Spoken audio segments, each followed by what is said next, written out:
안녕하십니까 여러분.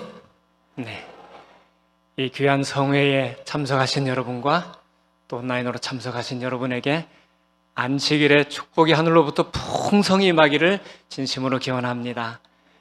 귀한 특창 진심으로 감사드립니다. 우리 마음이 정말 하나님의 그 보좌 앞으로 올라가는 귀한 느낌을 받았습니다. 제가 이번 이 장막회를 지나면서 생각되는 것은 정말 참 충실하게 잘 준비를 했구나. 우리 아까 안교 시간에 충청도 사람이 말만 느리지 행동은 빠르다 그랬는데 정말 너무 실속이 있는 것 같아요. 특별히 이번에 STS 찬양팀의 그 찬양은 정말 세계 수준급인 것 같습니다. 또 우리 방송팀의 일사불란한 그 모습은 프로페셔널하고, 또 부스들은 또 정말 기가 막히고, 또 우리 숙소며 음식이며 하나 빠진 것 없이 정말 완벽하게 잘 준비해 주신 우리 모든 준비하신 분들에게 진심으로 감사를 드립니다. 여러분 그러시죠? 네. 저는 이 시간에 우리 교회의 사역 역량이라고 하는 제목을 가지고 은혜를 나누고자 합니다. 먼저 본문의 말씀인 마태복음에 있는 말씀을 잠깐 보겠습니다. 또 어떤 사람이 타국에 갈 때 그 종들을 불러 자기 소유를 맡김과 같으니 각각 그 재능대로 한 사람에게는 금 5달란트를, 또 한 사람에게는 2달란트를, 한 사람에게는 1달란트를 주고 떠났더니 5달란트 받은 자는 바로 가서 그것으로 장사하여 또 5달란트를 남기고, 2달란트 받은 자도 그같이 하여 또 2달란트를 남겼으되, 1달란트 받은 자는 가서 땅을 파고 그 주인의 돈을 감추어 두었더니 오랜 후에 그 종들의 주인이 돌아와 그들과 결산할세. 여러분이 익히 잘 아시는 달란트의 비유죠. 이 비유에서 주인은 장차 우리에게 재림하셔서 우리의 모든 행적을 또 심판하시고 상을 주실 우리 예수 그리스도를 가리키고, 또 종들은 우리 자신들인데 여기에 보면 달란트가 차등적으로 지급이 되었습니다. 어떤 종에게는 5달란트 또는 2달란트, 1달란트를 주었는데, 이 비유에서 우리가 얻을 매우 중요한 교훈이 있습니다. 지금까지 우리가 살펴본 내용은 왜 우리가 사역을 해야 하는지, 또 어떻게 하는지에 대한 내용을 살펴보았다면, 오늘 이 시간에는 누가 해야 되는지, 또 그 일을 맡은 사람은 어떤 자세로 무엇으로 그 일을 수행할 수 있는지를 살펴보게 될 것입니다. 그래서 오늘 저는 이 비유를 통하여 한 3가지 비유를 교훈을 얻고자 합니다. 첫 번째, 우리는 이 달란트를 받은 사역자로서 부지런히 일하면서 주님의 재림을 기다려야 된다는 교훈을 얻을 수 있습니다. 여기 실물교훈에 보면은 예수께서는 그분의 재림을 기다리는 것이 무엇을 의미하는지를 보여주셨는데, 그것은 무료하게 기다리는 일로 시간을 보낼 것이 아니라 부지런히 일하면서 시간을 보내라는 것이었다. 이러한 교훈을 달란트의 비유로서 가르쳐 주셨다. 그러니까 우리가 재림을 기다린다 그러면 가만히 앉아서 언제 오시나 하고 날짜만 기다리는 그런 나태한 태도로 재림을 기다려서는 안 된다는 것입니다. 어떻게 하라는 거예요? 부지런히 일하면서 기다리라. 자신의 생업에도 부지런히, 또 하나님의 일에도 열심히, 이렇게 하는 것이 재림을 기다리는 사람의 자세입니다. 낭비할 시간이 없다 그랬어요. 자, 이 5달란트 받은 종과 2달란트 받은 종은 즉시로 가서 그것으로 뭘 했다 그랬습니까? 장사를 하여 이문을 남겼다 그랬는데, 그래서 칭찬을 받았습니다. 그러나 1달란트 받은 종은 그것을 땅을 파고 묻어두었다가 꾸중을 들었죠. 근데 칭찬받은 종의 그 내용을 들어보면은 착하고 충성된 종아 그랬습니다. 근데 1달란트 받았다가 묻어두었던 그 종은 악하고 게으른 종아라는 꾸중을 들었는데, 이 서로 대조를 이루고 있습니다. 착한 종아 반대는 뭡니까? 악한 종아. 그렇죠? 근데 여기 보면 충성된 종아 그랬으면 이 악하고 불충성한 종아 이렇게 되는데 뭐라고 그랬습니까? 게으른 종아 그랬어요. 그러니까 이 충성된 종이라는 말을 다른 말로 하면은 게으른 말의 반대니까 뭐가 되겠습니까? 부지런한 종아 이렇게 나와야 되겠죠? 그래서 충성된 종이라는 말은 다른 말로 부지런한 종이다 이렇게 볼 수 있겠습니다. 자, 여기 실물교훈 다른 쪽에 보면은 우리의 시간은 하나님께 속한 것이다. 매 순간이 하나님의 것이므로 우리는 그것을 그분의 영광을 위하여 사용할 엄숙한 의무가 있다. 하나님께서는 주신 달란트 가운데 그분이 시간에 대해서처럼 엄격하게 따지실 것은 없다 그랬습니다. 이 달란트라고 하는 것 중에 특별히 시간의 달란트, 이것은 하나님께서 특별히 엄격하게 따지실 거라 그랬습니다. 아까 우리 교과 시간에도 잠깐 살펴본 것처럼 열처녀 비유 가운데 기름을 못 산 종들은 기름이 여러분 우선 그게 유료입니까? 무료입니까? 무료인 것처럼 생각되지만 너희가 쓸 것을 가서 사라 그랬으니까 무료는 아닌 것 같아요. 근데 사는 그 화폐는 돈이 아니고 뭐였습니까? 시간이었어요. 저희가 사러 간 동안에, 그러면 동안에 그게 무슨 개념입니까? 시간 개념이에요. 더 이상 이 어리석은 처녀들이 기름을 살 수 없었던 이유는 살 시간이 이제 없었습니다. 그러므로 우리는 이 시간의 달란트를 잘 활용하고 부지런히 그것을 활용을 해야 되겠습니다. 이 시간은 뭐 남녀노소 빈부귀천을 막론하고 똑같이 하루 24시간이에요. 이것을 어떤 사람은 25시간 이상으로 효율적으로 쓰는 사람이 있는가 하면은 어떤 사람은 이것을 나태하게 흘러보내는 사람도 있습니다. 시간은 흘러가 버리고 우리가 통제할 수 없습니다. 그러나 우리 자신을 잘 관리할 필요가 있어요. 이것이 바로 달란트, 시간의 달란트를 활용하는 방법입니다. 자, 두 번째 얻을 교훈은 뭐냐면 작은 일에 충성하라고 하는 것입니다. 그 주인이 이르되 잘하였도다 착하고 충성된 종아, 내가 작은 일에 충성하였음에 내가 많은 것으로 내게 맡기리니 내 주인의 즐거움에 참여할지어다 하고, 하나님께서 이 달란트 비유를 주시면서 특별히 딱 구체적으로 찝어서 작은 일에 충성하는 것이 중요하다 이렇게 말씀을 하셨어요. 때때로 우리는 너무 큰 일을 추구하다가 작은 일을 소리하기가 쉽습니다. 자, 여기 이 달란트 비유를 보면은 각각 그 재능에 따라서 5, 2, 1달란트를 주셨다 그랬는데 한 달란트 받은 사람은 아무래도 좀 서운하긴 했을 것 같습니다. 비교해 보면은 나는 왜 한 달란트밖에 안 줬을까? 그렇지만 안 받은 건 아니에요, 그죠? 예, 비교해 보면 적지만은 그러나 안 받은 것은 아니고 실제로 한 달란트는 어마어마하게 큰 것입니다. 많은 거예요. 자, 여러분, 이 달란트라고 하는 것이 예수님 당시에 2가지 의미로 사용되는데, 하나는 무게를 잴 때 한 달란트, 이것은 요즘 단위로 하면 한 31.25kg 정도 됩니다. 또 화폐 단위로 달란트라는 것이 쓰였는데 이것은 6,000데나리온에 해당이 돼요.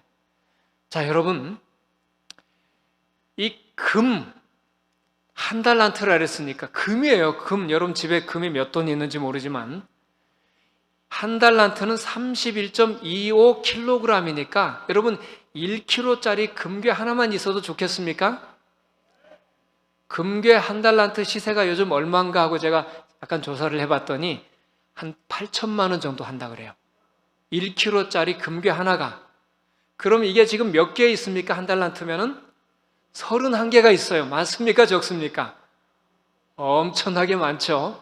31개는 놔두고 나머지 2.5, 0.25kg 요것만 저를 줘도 좋겠는데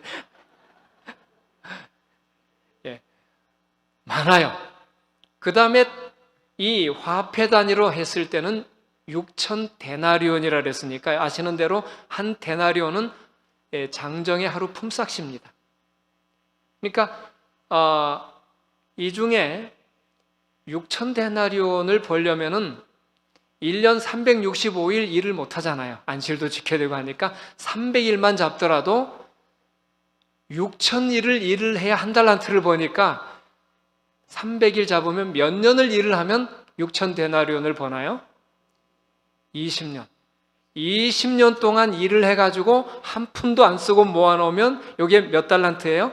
그게 이제 한 달란트입니다. 많아요, 적어요? 1년 연봉이 여러분 3천만 원이라고 잡아도 얼마입니까? 20년이면은 계산이 안 되네. 하여튼 간에 많죠. 6억입니까? 60억입니까? 하여튼 그러니까 한 달란트 받았다고 해서 결코 적게 받았다고 말할 수 없는 것입니다. 혹시 가끔 보면은 이런 분들이 계세요. 아니 목사님, 근데 저는요 한 달란트도 못 받은 것 같아요. 이런 분이 간혹 계세요. 이런 분은 정말 하나님께 욕 돌리는 말씀을 하고 계신 겁니다. 우리 속담에 군뱅이도 구르는 재주가 있다 그랬는데, 만물의 영장이고 하나님 형상으로 지어진 우리 인간이 아무 재주가 없다 그러면은 하나님이 얼마나 섭섭해 하시겠습니까? 그렇죠? 그러니까 여러분 절대로 나는 달란트가 없어요 라고 말하지 마시길 바랍니다. 그 한 달란트를 찾아내시길 바랍니다. 자, 우리가 달란트를 활용할 때 방금 말씀드린 나는 달란트가 없어요, 아무것도 못해요 하는 이 말은 절대로 하지 마시길 바랍니다. 그 다음에 나는 달란트를 너무 많이 받아서 5달란트 뽐내지도 마시기 바랍니다. 이 정도는 돼야지. 그리고 왜 나처럼 못해요 하고 다른 사람을 강요해서도 안 됩니다. 각자가 받은 달란트는 다르고 자신이 받은 달란트를 충실히 활용하면 되는 것입니다. 그렇지 않습니까? 중요한 것은 우리가 작은 달란트를 할지라도 충성하는 것입니다. 많은 그리스도인은 저에게 어떤 큰 일이 맡겨지기를 기다리고 있다. 저희는 저희의 야망을 만족시킬 만큼 큼직한 일자리를 얻지 못했다고 해서 생애의 평범한 의무를 신실하게 행하지 않는다. 이러한 평범한 일은 저희들의 흥미를 끌지 못한다. 저희는 날마다 하나님께 대한 그들의 충성심을 나타내 보일 기회를 놓쳐버린다. 저희가 어떤 큰 일을 기다리는 동안에 생애의 목적을 이루지 못한 채 인생으로서 할 바 일을 마치지 못한 채로 저희의 한평생이 지나가 버린다. 작은 일이 주어진 것을 무시하고 큰 것만을 기다리다가 그 인생은 다 지나가 버리고 남는 것은 후회밖에 없다고 하는 것입니다. 여러분, 작은 일이 뭔지 여러분 한번 생각해 보시기 바랍니다. 여기 일본 한큐 철도를 설립한 고바야시 이치조라는 사람은 이런 말을 했어요. 신발을 정리하는 일을 맡았다면 세상에서 신발 정리를 가장 잘하는 사람이 되라. 그러면 세상은 당신을 신발 정리만 하는 심부름꾼으로 놔두지 않을 것이다. 하물며 세상에서도 사람들은 이렇게 봅니다. 야, 너 신발 좀 정리해 그랬는데 신발 정리를 정말 기가 막히게 하면 이 친구는 이 신발 정리만 하고 있을 사람이 아니구나. 또 좀 더 큰 일, 더 어려운 일을 맡기게 될 것입니다. 교회 일도 마찬가지예요. 우리가 교회 일에 어떤 작은 일을 맡겼을 때 충성하면 다 그걸 지켜보는 사람들이 있습니다. 이 사람은 정말 더 큰 일을 맡게 되겠구나. 하나님께서는 우리가 어떤 큰 일을 이루실 때 만족하는 것이 아니고 아주 작고 사소한 일에 마음을 담아서 충성하는 그것을 귀히 보신다는 것을 여러분 꼭 기억하시게 되기를 바랍니다. 자, 이 달란트 비유에서 우리가 얻어야 될 매우 중요한 세 번째 교훈으로 넘어가 보도록 하겠습니다. 내가 가진 강점을 활용하라 하는 것입니다. 이 달란트라고 하는 말을 다른 말로 하면은 내가 가장 잘할 수 있는 것, 남들과 비교했을 때 내가 월등히 잘 해낼 수 있는 어떤 그 일을 우리는 달란트, 재능 혹은 은사라고 이렇게 말을 합니다. 그럼 이 달란트를 왜 주셨는가? 각자 한 달란트도 안 받은 사람은 없다 그랬는데 이 달란트를 왜 주셨는지를 우리가 이해할 필요가 있어요. 미래를 위한 우리의 영원한 유익은 하나님께서 영혼 구원을 위하여 우리에게 위탁하신 달란트를 개발시킬 의무를 지금 부지런히 이행하는 여부에 달렸다. 자, 달란트를 주신, 위탁하신 이유가 여기 잘 나와 있죠? 무엇을 위하여? 영혼 구원을 위하여 달란트를 주셨습니다. 여러분이 가진 달란트가 무엇이든지 그걸 활용해서 궁극적으로 뭘 하라는 겁니까? 영혼 구원을 하라는 거예요. 근데 많은 분들이 내가 갖지 않은 남들이 가진 멋진 달란트를 부러워하면서 그걸 나도 좀 개발을 해봐야 되겠다 하면서 거기에 너무 많은 시간을 낭비하는 경우가 있습니다. 그러나 하나님께서는 이미 여러분에게 각각의 달란트를 주셨습니다. 그것을 발견해서 활용하는 것이 하나님의 뜻이지 내가 갖지 않은 달란트를 부러워하고 그것을 얻기 위해서 애쓰는 것은 하나님의 뜻이 아닙니다. 한 번은 어떤 동물 학교에서 동물들이 훈련을 받고 있었는데 오리를 보니까 오리의 전공이 뭡니까? 물속에서 수영하는 거잖아요. 근데 오리는 지금 보니까 제일 못하는 것, 달리기 연습을 하고 있었어요. 오리는 하도 못 뛰니까 오리가 뛰는 모습을 우리는 뒤뚱뒤뚱이라 그래요. 근데 그 옆에 보니까 정말 달리기를 잘하는 동물이 있는데 이 동물이 뭐냐면은 토끼 아닙니까? 토끼? 토끼는 얼마나 잘 뛰면은 이름도 토끼일까요? 잘 토낀다고? 근데 이 토끼가 무슨 연습을 하고 있는가 봤더니 나무에 오르는 연습을 하고 있어요. 잘했을까요? 못했을까요? 잘 못했겠죠? 올라가다 떨어지고 계속 연습을 하는 거예요. 근데 그 옆에는 진짜로 나무에 잘 오르는 동물이 있었습니다. 뭘까요? 원숭이. 원숭이는 나무에 올라가는 게 식은 죽 먹게요. 근데 이 원숭이는 무슨 연습을 하고 있었는가 하면 나는 연습을 하고 있었어요. 나무 꼭대기에 올라가서 그냥 슝 하고 나란데 그냥 꼭 떨어지는 겁니다. 자, 코피를 흘리면서 계속 반복을 하는 거예요. 자, 그런데 그 옆에 연못에는 진짜 나는 것을 잘하는 동물이 있었습니다. 뭘까요? 하늘의 왕자인 독수리가 연못에서 수영 연습을 하고 있었어요. 오리가 해야 되는데. 자, 여러분. 어떤 동물이 지금 잘못하고 있습니까? 다 잘못하고 있죠? 창조주께서는 각 동물에게 잘할 수 있는 뭔가를 다 넣어주셨습니다. 우리에게도 마찬가지로. 이런 동물학교의 비극이 우리 교회 안에서도 펼쳐질 수 있습니다. 하나님께서는 각자에게 고유한 달란트를 맡겨주셨는데 그건 팽개쳐놓고 내가 못하는 걸 붙들고 씨름하고 있으면 하나님께서는 참 서운해하실 것입니다. 은사라고 하는 것, 달란트라고 하는 것은 우리가 사역을 하기 위한 재료입니다. 은사라고 하는 것은 우리의 선천적인 것이든 후천적인 것이든 영적인 것이든 육적인 것이든 이 모든 것을 다 달란트라 그래요. 그래서 이 Unlocking Your Giftedness라는 책에 보면은 사역은 존재로부터 흘러나온다 이런 말이 나와요. 이 책의 결론입니다. 존재, 나라고 하는 존재는 나의 어렸을 때부터 지금까지의 경험, 지식, 타고난 재능, 또 후천적으로 배운 기술, 이 모든 것의 집약체가 나라고 하는 존재예요. 그래서 내가 가지고 있는 지식과 재능과 경험, 모든 이런 능력들이 다 사역을 하기 위한 재료라는 것입니다. 그렇죠? 그래서 우리는 이 달란트들을 활용을 해야 되는데, 자, 여기 실물교훈에 달란트를 너무나도 잘 정의를 해놨습니다. 특별한 성령의 선물만이 비유, 즉 달란트 비유에 나오는 그 달란트라고 할 수 없다. 이 달란트는 선천적이고 후천적인 것에 관계없이 또 육적인 것과 영적인 것에 관계없이 모든 선물과 재능을 다 포함한다. 이 모든 것은 그리스도를 섬기는 일에 사용되어야 한다 그랬어요.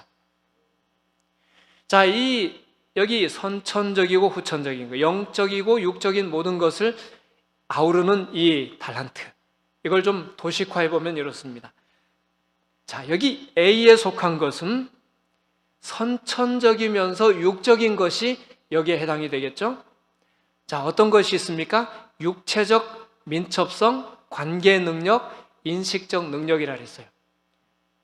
타고날 때부터 운동신경이 있는 사람 있죠? 이거 달란트입니까? 아닙니까? 달란트예요. 또 타고나면서부터 성격이 아주 싹싹하고 사교성 있는 거, 생전 처음 봤는데 만난 지 5분만 되면 어깨동무하고 막 친구가 돼 있어요.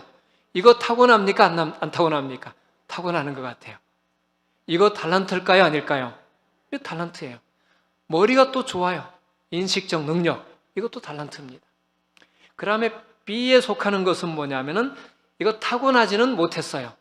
그런데 후천적으로 습득한 것입니다. 거기에 해당하는 것은 전문가적인 어떤 기술, 운동 관련 기술, 어떤 일반적인 지도력, 전문 어떤 분야, 이것이 다 여기에 해당하는데, 뭐 책을 통해서 어떤 지식을 얻었든지, 어떤 일을 시행착오를 거쳐서 경험으로 얻었든지, 아니면 뭐 학교에서 전공을 해서 배웠든지, 이게 다 여기에 해당하는 겁니다. 내가 간호학을 공부했다, 회계학을 전공했다, 다 여기에 해당되는 거예요. 이게 다 누구를 위하여 쓰이라는 겁니까? 하나님의 사업을 위하여 쓰일 수 있는 도구라고 하는 것입니다. 그 다음에 C로 가보면은 선천적이면서 또 영적인 거죠, 그죠? 날 때부터 영적인 거. 여기 보면은 제사장직이나 나실인처럼 날 때부터 영적인 건데 요즘은 이게 잘 없습니다. 그러나 꼭 없다고는 말할 수가 없어요. 예를 들어 보면은, 자, 우리 집에 아이가 둘이 있는데 이 아이들이 태어나기 전부터 제가 이 아이들 엄마의 배에다가 올리브 기름을, 감람유를 잔뜩 발라가지고 축복 기도를 많이 해줬어요. 너는 태어나면 하나님의 훌륭한 일꾼이 되면 좋겠다 하고 이 구별을 했습니다. 제 나름대로 주관적으로. 남들은 뭐라 할지 모르지만 제가 봤을 때 우리 아이들은 요 C그룹에 좀 넣고 싶은 마음이 있어요. 옛날 시대는 뭐 나실인 이렇게 했지만은 제 나름대로는 여기에 넣고 싶은, 아마 부모들의 마음이 다 그럴 겁니다. 그렇지 않습니까? 뭐 C가 오늘날에도 저는 있다고 봅니다. 그 다음에 D는 뭐냐면은 후천적이면서 또 영적인 거예요. 영적인 것인데 후천적인 것. 거기에는 영적인 지도력, 또 교사의 은사. 성경에 보면은 이 은사가 한 성경 4장에 걸쳐서 나오는데 에베소서 4장, 또 베드로전서 4장, 그 다음에 로마서 12장, 고린도전서 12장, 딱 4장에 걸쳐서 나오는데 각 장에 나오는 이 달란트를 종합해 보면 한 20가지가 됩니다. 막 중복되는 것도 있고 그래요. 자, 그런데 저는 오늘 이 20가지의 은사 가운데 특별히 리더십의 은사에 대해서 조금 더 강조를 해주고 싶습니다. 리더십. 다스리는 자는 다스림으로, 지혜로 살아 그랬죠? 리더라고 하는 것은 굉장히 중요한 은사입니다. 여기 어떤 책에 보니까 한 마리 늑대가 이끄는 99마리의 양 집단과 한 마리의 양이 이끄는 99마리의 늑대 집단이 서로 싸운다면 결과는 어떻게 될까? 결과가 어떻게 될까요? 한 마리의 양이 이끄는 99마리 늑대가 이길까요? 아니면 한 마리의 늑대가 이끄는 99마리 양이 이길까요? 싸워봐야 알겠죠? 자, 리더가 제대로 된 리더십을 발휘하여 구성원들의 마음을 하나로 결속시키고 능력에 맞는 배치와 적절한 지시를 내린다면 양과 같이 경험이 부족한 집단이라더라도 질서 있게 움직이고 조직적으로 성과를 낼 수 있는 경영이 가능하다. 우선 리더들이 강해야 강하게 성장해야 한다. 이 책의 이 요지는 뭡니까? 한 마리의 늑대가 있으면 비록 오합지졸의 양의 무리를 할지라도 그 많은 늑대 무리를 물리칠 수 있다는 것이 이 책의 요약이 아니겠습니까? 그래서 리더가 굉장히 중요해요. 어떤 조직이나 집단이든 리더가 훌륭하면 그 그룹은 엄청난 그 능력을 발휘하지만은 아무리 훌륭한 구성원들이 있다 할지라도 리더가 신통치 않으면은 그 아무것도 이뤄낼 수 없는 것입니다. 자, 그럼 여러분에게 중요한 질문을 드리겠습니다. 리더는 타고날까요? 아니면 만들어질까요? 자, 만들어진다고 생각하시는 분 내리시고, 태어난다고 생각하시는 분, 예, 둘 다 맞습니다. 맞는데 여기 보면 이렇게 나와요. Potential leader is born, effective leader is made. 자, 무슨 얘기냐면 리더의 잠재력은 타고나지만 리더의 효용성은 학습된다. 잠재력을 타고난 사람이 효용성을 익히게 되면 더 큰 리더가 될 수 있겠지만, 어떤 사람도 효용성을 익히면 리더가 안 될 사람은 아무도 없다는 겁니다. 그러니까 리더십의 그 자질의 그 크기는 좀 다르지만 누구나 다 리더가 될 수 있어요. 아시겠습니까? 자, 그래서 우리 리더의 기술은 배워야 되고 습득이 돼야 됩니다. 훌륭한 음악가나 운동선수들은 단지 책에서 배운 것이 아니라 부단히 기술을 연마했기 때문에 그 경지에 오른 것이다. 여느 기술과 마찬가지로 리더십도 기술을 개발하고 변화를 이끌어내기 위해 부단히 연습해야 한다. 그래서 우리 교회에 리더들이 많이 있으면 좋습니다. 특별히 이 소그룹 사역팀을 이끌어 가려면은 그 리더가 어떠냐에 따라서 그 사역팀이 성공할 수도 있고 실패하거나 그냥 머물러 있을 수도 있습니다. 그래서 이 자리에 오신 분들은 다 리더가 될 수 있다. 이게 전제 조건이고, 더 큰 리더가 되기 위해서는 부단히 노력이 필요하다는 것을 좀 말씀을 드립니다. 자, 우리 교회에 리더가 몇이나 되는지 한번 생각해 보시기 바랍니다. 변화를 일으키는데 중요한 두 가지 조건을 이해해야 한다. 하나는 변화에 필요한 기술이고, 다른 하나는 변화를 일으키기 위한 동기 유발이다. 변화에 실패하는 경우를 살펴보면 탁월한 기술이 없어서라기보다는 부적절하며 부적당한 동기 유발이 그 이유라는 것을 알게 된다. 그래서 교회에서 해야 될 일은 많은 리더들을 발굴해내고 그 리더들에게 동기를 심어주고 왜 일을 해야 하는지, 그 다음에는 어떻게 해야 하는지를 가르쳐주면 교회는 탄탄한 리더들로 채워지게 될 것입니다. 모세가 이스라엘 백성을 이끌고 나갈 때 숫자를 세어보니까 20세 이상 싸움에 나갈 만한 자의 수가 몇 명요? 60만 3,550명이었다고 민수기 1장에 나옵니다. 자, 20세 이상 싸움에 나갈 만한 사람이니까 80노인 이런 사람들도 다 뺐을 거예요. 그죠? 그러면 어린이, 남자 어린이 또 노인 다 빼고 그 다음에 여자들도 뺐으니까 그들까지 합친다면은 최소한 한 200명은 되지 않았을까? 그런데 모세는 그 200만 대군을 혼자 끌고 간 게 아니에요. 누구와 함께? 리더들과 함께. 장인 이드로의 제안을 받아들여서 리더들을 세웠는데, 잠재력이 많은 리더들은 몇 명을 거느리는 장으로 세웠습니까? 1000명. 그러니까 60만 3,550명 가운데 천부장을 몇 명을 세웠다는 얘기입니까? 603명. 그 다음에 백부장을 6,035명, 50부장은 12,071, 또 10부장은 6만 355명. 이 리더들의 숫자를 합치면 몇 명이냐면은 무려 거의 8만 명에 이르는 리더들을 휘하에 거느리고 있었기 때문에 그 200만 대군이 질서정연하게, 일사불란하게 광야를 걸어서 가나안 땅에 들어가게 된 것입니다. 어떤 교회가 부자교회냐? 부자교회는 리더가 많은 교회가 부자교회입니다. 그리고 그 리더들을 잘 훈련하는 교회가 역량이 있는 교회라는 것을 여러분 꼭 기억하시게 되길 바랍니다. 저는 이제 말씀을 줄이면서 우리 교회가 그런 리더들을 좀 많이 가졌으면 좋겠다라는 생각을 해보게 됩니다.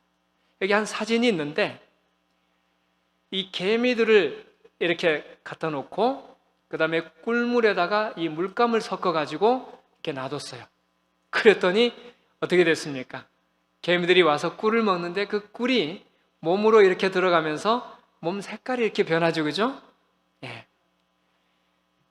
여러분, 정말 하나님의 말씀의 꿀을 먹은 우리가 또 한 열정을 가진 그 사역팀들이 함께 힘을 합쳐서 같은 색깔을 가지고 일을 할 때 하나님께서는 영광을 받으시고 또 하나님의 사업은 크게 확산되고 마침내 우리 교회에 큰 역사가 일어나리라고 저는 믿어 의심치 않습니다. 오늘 토의할 시간은 없지만은 여러분, 나에게 주어진 달란트가 무엇인지를 좀 곰곰이 생각해 보시기 바랍니다. 내가 내 달란트를 잘 모를 수 있어요. 그럴 때는 옆 사람에게 물어보십시오. 내가 뭘 잘하는 것 같아? 예. 그리고 리더가 갖춰야 될 그 자질, 네? 목양자로서의 분별력, 또 그 다음에 교사로서의 분별력, 목양자로서의 친화력, 그리고 사역팀 리더로서의 추진력을 잘 갖추심으로써 우리 교회가 정말 사역에 있어서는 하나님께 칭찬받을 수 있는 착하고 충성된 종이라는 칭찬받는 교회가 되길 바라면서 말씀을 줄이겠습니다.